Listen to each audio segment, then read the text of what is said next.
Hi, so today we're going to be learning about the Enlightenment. So, in our last episode, we learned about the French Indian War, and today we're going to be learning about the Enlightenment. So, let's begin. So, Pontiac's Rebellion.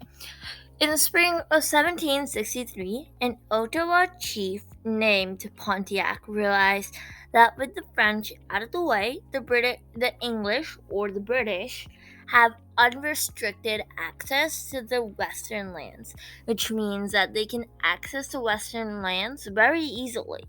And so they realized that the British fought the war to take over their land.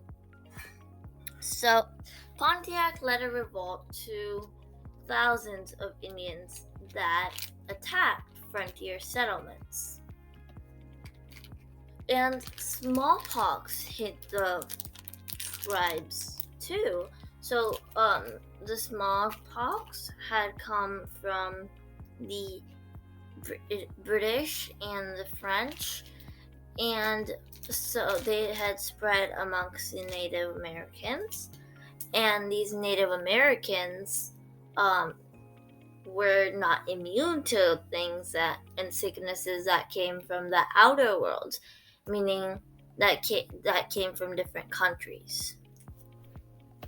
So the Proclamation of 1763. Because of the violence of Pontiac's Rebellion, the British did not want to worry about stationing large amounts of troops in America.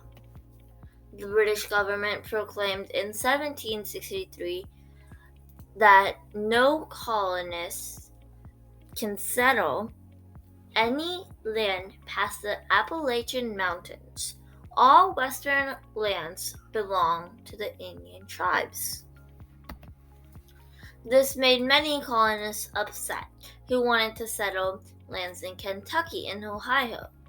It caused a lot of resentments for many colonists. The law, however, proved difficult to enforce. The Enlightenment. A philosophical movement during the 1700s was known as the Enlightenment. They wanted to apply the scientific method to reason the thought and try to understand all aspects of life. They were interested in reason, natural law, hope, progress, and individual rights. The Enlightenment would sow the seeds of the American and French revolutions. Many of the colonial leaders in America were reading the works of the French philosophers spouting Enlightenment rhetoric. So the Enlightenment All-Stars. So these are people who helped during the Enlightenment.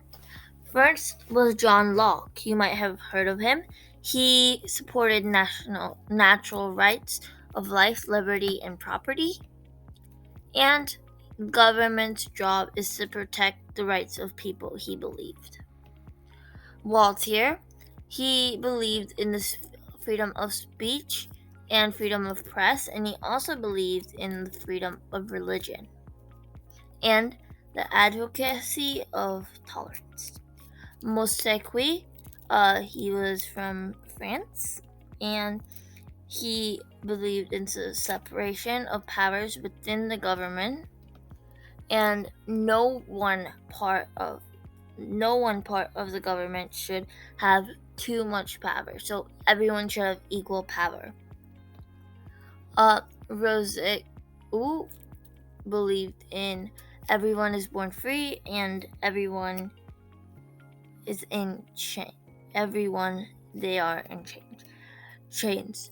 And Adam Smith believed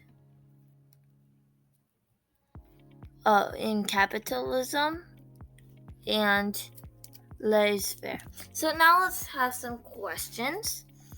How would the Enlightenment affect political thinking? Well, it would make people have a reason for why they wanted freedom. Why was the French and Indian War fought? Well, this is because the Indians wanted their land back and because the British brought diseases that killed a lot of the Indians. What was the result of the war do you think will hold the biggest impact for America? So not a lot of Indians will survive because of the fighting and disease. So in our next episode, we will learn about the causes of the American Revolution. I hope you enjoyed today's episode and have a good day.